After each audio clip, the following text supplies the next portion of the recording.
What is one of those neurodivergent things that you do that is so subtle yet so obvious? Okay, I can't believe I'm going to share this. I've literally only told this to like a handful of people in my lifetime, so here we go. When I was a kid, I was a thumb sucker. Let's not get all Freudian about it. It was just something that I did. It's very common. And what I would do when I was a kid is I would suck with one thumb, and then the other thumb I would use my pillow. This was my kind of comfort item when I was a kid. It's a pillow made to me by my aunt. I loved it. I carried it everywhere with me. Her name is Faylene, not the ant, the pillow. And I loved this thing. I loved it so much. I loved it so much that I decided one day to make a face on it. So I took these Band-Aids, see, like right there, right there, right there, and I made a face. See how it kind of opens? And I don't know what it was about 1980s Band-Aids, but man, the gunk is still there. So yeah.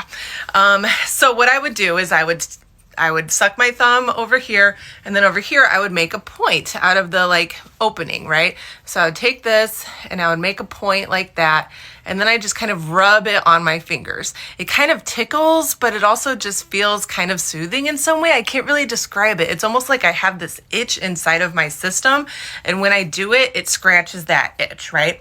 So when I was about 5, my mom decides she can't suck her thumb anymore. This is not socially acceptable. So she did what a lot of parents at the time did, and she put that stuff on my thumbs to make it taste real bad, right? So that took that behavior completely out of my toolbox, right? So I'm left kind of, how do I self-soothe? How do I self-soothe? Well, I still had the point, right? I could still make the point. So I started really making the point a lot. And so now, as an adult, I'm 41 years old, and I still need the point all day long in order to self-soothe, right? So here's my pen that I use at work. And what I do is I take a reusable bag. This has kind of been my go-to these last few years. I've really cut this up and made it last, but this is a reusable bag, and it's crunchy, but it can fold. And when it folds, it makes a really nice point.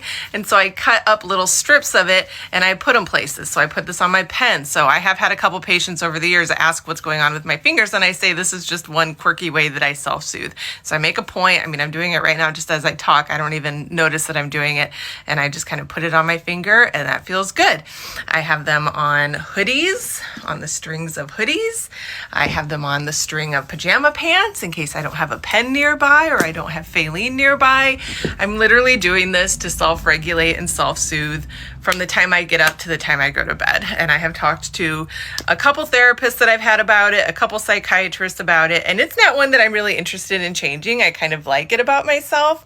And so I guess me putting it out there is just one way of me starting to delight in myself and everything that makes me me.